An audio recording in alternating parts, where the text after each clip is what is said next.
Isang pinagpalang araw sa inyong lahat. Tayo po'y magninilay sa salita ng Diyos, ang pinagmumulan ng awa at tawa ng ating buhay, ang salitawa. Today we are celebrating the memorial of Saint Charles Borromeo, a bishop. He is a patron saint of all catechists and catechumens. Sa panahon po natin, mapapansin po natin, marami ang nag-aagawan sa posisyon. Marami ang gustong umupo sa posisyon na magkaroon ng kapangyarihan, na tila ba ang posisyon o kapangyarihan ang nagbibigay ng dignidad at kabuluhan sa kanilang buhay. At marami sa atin ang nagnanais na maupo o maluklok sa posisyon para lamang sila ay katakutan marahil, hangaan, o kaya naman irespeto. Mga kapatid, sa ating ebanghelyo ngayon, si Jesus ay naimbitahan sa isang hapagkainan ng mga Pariseo. Dito po, narinig natin si Jesus ay muli na naman pinagmamasdan ng mga Pariseo. Dahil sa ganitong konteksto o kalagayan, si Jesus ay nagkwento ng isang talinhaga tungkol po sa upuan doon sa may handaan. At dito po sa ating ebanghelyo na narinig, tinuturuan tayo ng Panginoon ng virtue of humility, pagpapakumbaba. Inimbitihan, wag agad uupo sa may pinakamataas na upuan. Baka may mas importante o VIP pa na inimbitahan kaysa sa atin.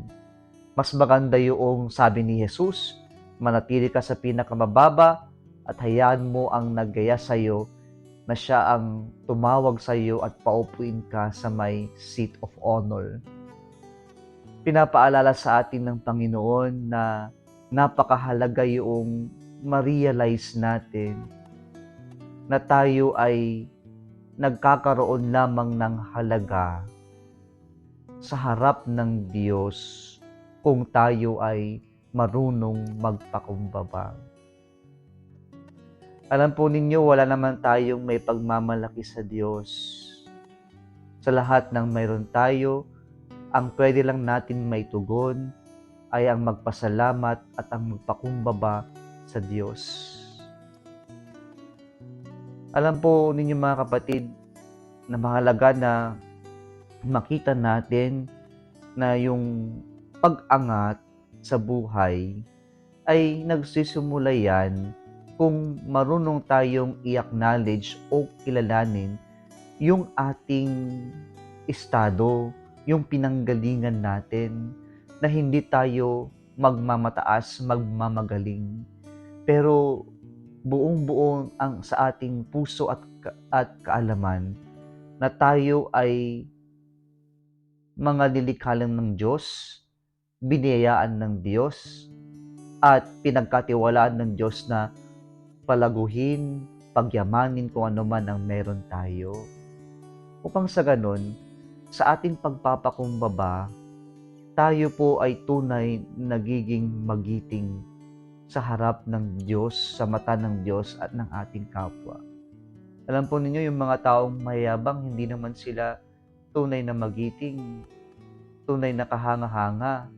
Kasi karamihan kapag mayabang tayo, hambog tayo, kinamumuhuyan tayo, kinasusuklaman tayo, marami ang nag-iinit ang dugo sa atin.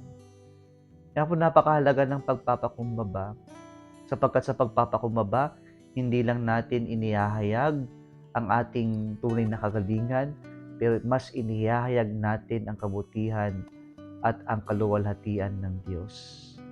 Nawa po matuto tayong magpakumbaba sa lahat at bawat oras ng ating buhay, upang sa ganon, may pahayag natin ang tunay na kadaklaan natin at ang kaluwalhatian din ng Diyos.